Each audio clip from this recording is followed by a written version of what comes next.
बिस्मिल्लाहिर्रहमानिर्रहीम। आज के टॉपिक में सेक्शन 90 को हम डिस्कस करेंगे। इससे पहले कि हम सेक्शन 90 को डिस्कस करें, आपका इंटरेस्ट आज के टॉपिक में डेवलप करने के लिए मैं आपको एक रियल लाइफ स्टोरी सुनाता हूँ। पहले मेरे दोस्त हैं आदिल। उन्होंने मुझे ये कहा कि जुनेद, मैं एक टैक्स प्लानिंग कर रहा हूँ और मैं एक हस्बैंड है उनकी रिटर्न जमा कराता हूँ, और उसमें 7E का टैक्स भी देना पड़ रहा है मुझे। और इसके अलावा प्रॉपर्टी से रेंटल इनकम आ रही है, उसका भी टैक्स देना पड़ रहा है हायर रेट्स पे। तो मैं ये सोच रहा हूँ कि क्यों ना मैं एक प्रॉपर्टी या दो प्रॉपर्टी जिसका 7E का टैक्स भी बच जाए, और जो बड़ा अमाउंट हो, और रेंटल इनकम भी जो ज्यादा आ रही है, हाई रेट पे टैक्स हो रही है, उसे मैं ट्रांसफर कर देता हूँ वाइफ के नाम पे। तो एक मिस्टर ए हैं जिनके पास प्रॉपर्टी है। लेट्स से कि एक ही प्रॉपर्टी है जो बड़े अमाउंट की है, जिसको चाहते हैं कि 7E भी उसका बच जाए और रेंटल इनकम भी हाई रेट पे टैक्स ना हो। तो वो चाहते हैं कि वो वाइफ के नाम पे ट्रांसफर कर दें। अच्छा, अब इससे क्या होगा कि अ, जाहिर सी बात है, जब वाइफ के पास चली जाएगी तो इन्हें 7E नहीं देना पड़ेगा। 7E, जाहिर सी बात है, आप डीम्ड इनकम है, डीम्ड इनकम पे यानी जो भी फेयर मार्केट वैल्यू होती है प्रॉपर्टी की, फेयर मार्केट वैल्यू उसका 1% टैक्स देना पड़ता है। तो ये भी अवॉइड हो जाएगा, और इनकम फ्रॉम प्रॉपर्टी भी अवॉइड हो जाएगी। और वाइफ के नाम पे हम क्या करेंगे, हम गिफ्ट डीड बनाएंगे और उसको कहीं रजिस्टर नहीं करेंगे। बस स्टैम्प पेपर पे गिफ्ट डीड बनाएंगे और इनकी वेल्थ से आउट कर देंगे, और जो इनकी स्पाउस हैं उनके नाम पर हम उनकी वेल्थ में ले जाएंगे इसको। तो ये सिनेरियो है। तो आप क्या कहते हैं इस बारे में? तो क्या ये दुरुस्त है, क्या ये दुरुस्त नहीं है? एफबीआर इसको एक्सेप्ट कर लेगा या एफबीआर इसको एक्सेप्ट नहीं करेगा? तो ये एक क्वेश्चन आदिल ने मुझसे पूछा था, जिस पे हमने डेलिब्रेशन की, और मैंने आपके लिए इसी क्वेश्चन पे एक वीडियो बनाई, और रेलेवेंट सेक्शन 90 है। तो अब हम इसको थोड़ा सा इसका बैकग्राउंड समझेंगे, फिर हम आगे चलकर इस क्वेश्चन का आंसर भी तलाश करेंगे। सेक्शन 90 को पढ़ने से पहले आप खास जहन बना लें। सेक्शन 90 ये चाहता है कि जिसका जिस पर्सन का जो एसेट है, टाइटल है, मिसाल के तौर पर मैं जुनेद हूं, मैं टाइटल होल्डर हूं एक फ्लैट का, एक प्रॉपर्टी का। तो इस फ्लैट से, इस प्रॉपर्टी से जो भी इनकम हो वो मेरे पास टैक्स होनी चाहिए, क्योंकि मेरे पास ही टाइटल है, मैं बेनिफिशियल ऑनर हूं। और अगर मैं कोई ऐसा काम करता हूं जिससे मैं एक्चुअल में अपनी इस प्रॉपर्टी के रिस्क एंड रिवार्ड्स ट्रांसफर नहीं करता, यानी सब्सटेंस ये नहीं है, बल्कि एक आर्टिफिशियल ट्रांसफर है, इनफॉर्मल ट्रांसफर है, सिर्फ टैक्स को अवॉइड करने की वजह से, तो ऐसा मैं कोई भी काम कर लूं, सेक्शन 90 आपको बताएगा कि उससे जनरेट होने वाली इनकम जुनेद के हाथ में ही टैक्स होगी। तो ये खास इसका बैकग्राउंड है। अब हम आगे चलते हैं। सबसे पहले हम चलें, हम क्वेश्चन का आंसर बाद में करेंगे, ग्रेजुअली हम चलते हैं। सेक्शन 90 के सब सेक्शन 1 में ये बात लिखी गई है। अगर, अच्छा, ये सब्जेक्ट टू सबसेक्शन 2 है ये सेक्शन, लेकिन हम इसको पढ़ते हैं एक आम फहम अंदाज से, कि सबसेक्शन 1 में ये बात लिखी गई है, अगर आप कोई एसेट ट्रांसफर कर देते हैं, यानी मैं जुनेद ऑनर हूं एक एसेट का, और मैं एक एसेट ट्रांसफर कर देता हूं, इस तरह के वो जो ट्रांसफर है वो रिवोकेबल हो। ये देखिए, वो ट्रांसफर क्या हो, रिवोकेबल हो। रिवोकेबल का क्या मतलब है? सेक्शन हमें बताएगा रिवोकेबल का क्या मतलब है। ये देखिए, रिवोकेबल का मतलब ये है, ये देखिए रिवोकेबल, कि ट्रांसफर ऑफ एसेट कब रिवोकेबल ट्रीट किया जाएगा? If there is any provision for the retransfer directly or indirectly of the whole or any part of the asset to the transfer।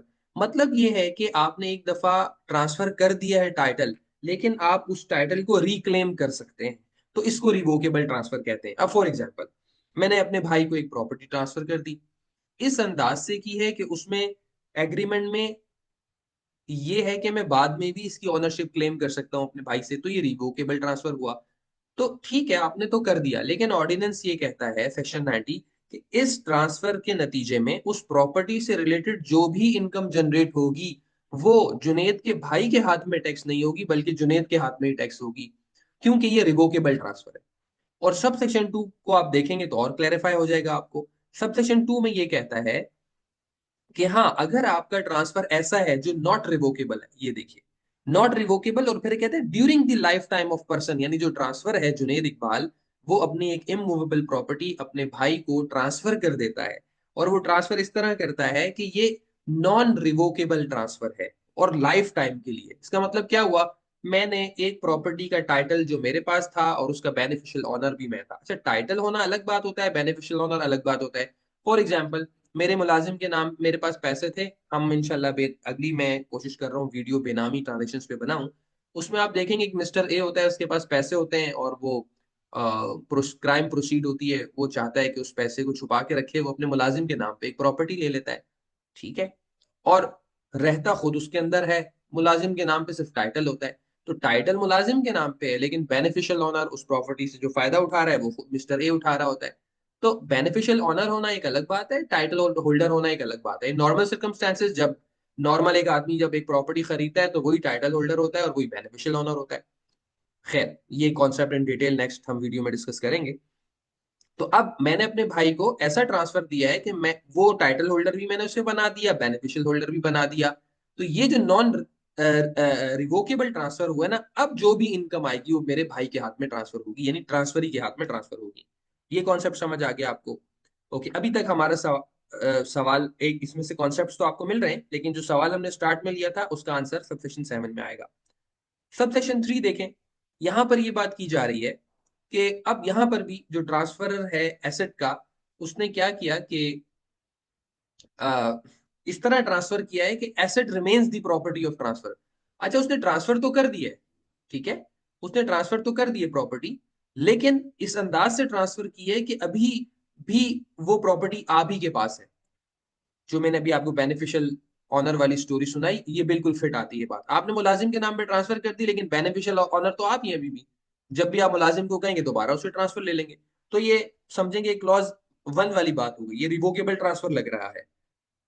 All दो के रिवोकेबल ट्रांसफर के अंदर तो लिखा हुआ होगा कॉन्ट्रैक्ट के अंदर, यहाँ लिखा हुआ नहीं है लेकिन यहाँ इंप्लाइड है। लेकिन इस तरह का आपने ट्रांसफर किया है कि वो प्रॉपर्टी तो आप ही की मिल्कियत रह रही है, तो उससे जो भी इनकम आएगी वो आप ही के पास चार्जेबल टू टैक्स होगी। अच्छा, फिर कुछ और इंपॉर्टेंट बात आ रही है सबसेक्शन 4 में। सब सेशन 4 में बात की जा रही है कि कोई भी इनकम जो अराइज हो from any asset transferred by person directly और इनडायरेक्टली, इसका क्या मतलब है बताता हूं, टू दी पर्सन स्पाउस और माइनर चाइल्ड, यहीं तक रखते हैं इसको आसानी के लिए।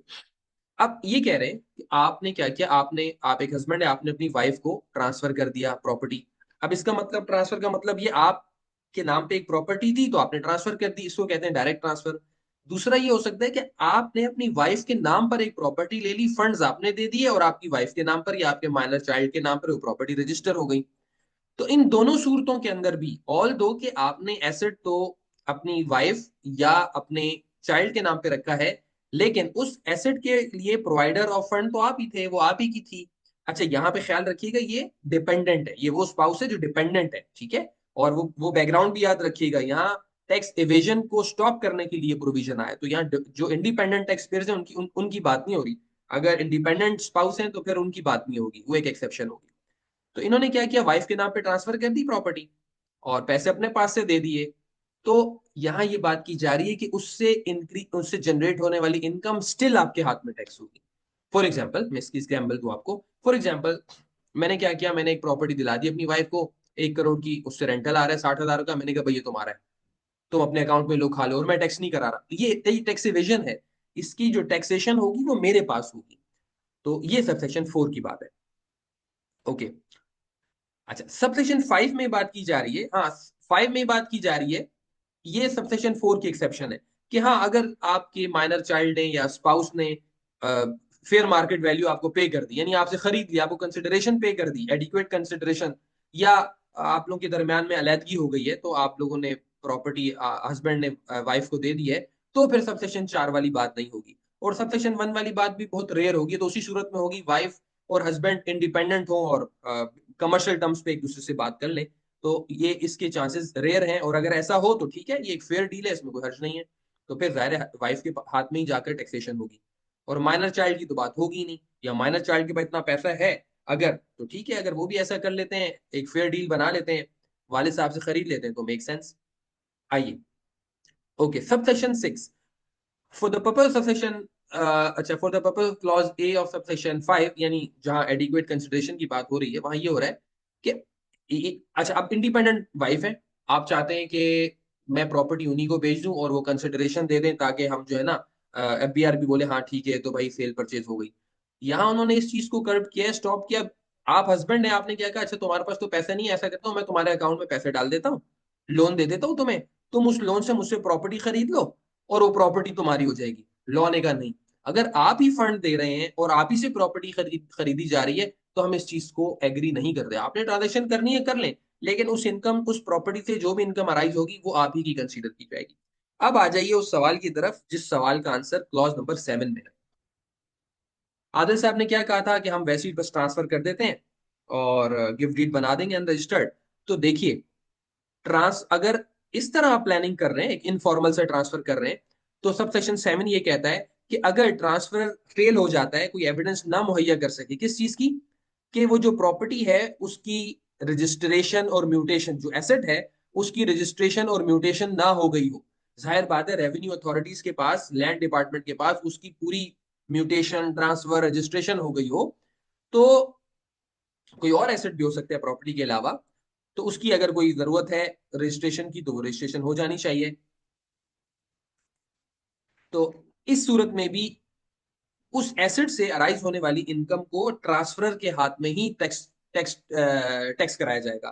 तो ये जो सेवेंथ है ना, ये हमारे सवाल का आंसर, ये हमने आदिल भाई को फिर बताया कि देखो, आप जो सीन बता रहे हैं आप ऐसा तो कर लेंगे कि भाई एक गिफ्ट डीड बनाई और इनकी वेल्थ से प्रॉपर्टीज को खत्म किया और उनके पास उनकी भी एक आपने रिटर्न जमा करा दी। हालांकि वो तो डिपेंडेंट है, उनकी रिटर्न तो हस्बैंड के साथ जानी चाहिए थी, ये तो आप गलत कर रहे हैं। लेकिन आपने फॉर टैक्स प्लानिंग पर्पस ऐसा कर तो लिया, लेकिन सेक्शन 90 के सब सेक्शन 7 ने यहाँ पर स्टॉप लगा दिया। उसे पहले ही पता था कि हम ये डिस्कशन करेंगे, उसने पहले ही रोक दिया। उसने कहा भाई, अगर प्रॉपर रजिस्ट्रेशन, म्यूटेशन यानी कि इररिवोकेबल ट्रांसफर, जेन्युइन ट्रांसफर नहीं आप दिखा सके, तो भाई इससे अराइज होने वाली इनकम, इसका मतलब है 7E बचाने के लिए, इनकम फ्रॉम प्रॉपर्टी पर हायर रेट पे टैक्स बचाने के लिए आपने ये कार्रवाई की, लेकिन एफबीआर इस कार्रवाई को नहीं मानेगा, वो आप ही के पास इनकम टैक्स करवा देगा।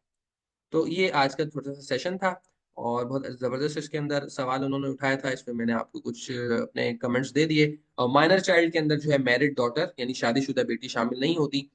ठीक है। और अच्छा, कोई आप लोगों में सवाल कर सकता है कि भाई अगर इंडिपेंडेंट हो कोई, बच्चा हो या वाइफ हो, भाई हो, तो फिर उसके लिए सेक्शन नहीं है। इस सेक्शन का पस मंजर ही ये है, ऐसी ट्रांजैक्शन, ऐसी इनफॉर्मल ट्रांसफर क्रिएट की जाए जिससे आप टैक्स अवॉइड करें, तो उसको कर्व करने के लिए इसको लाया गया है।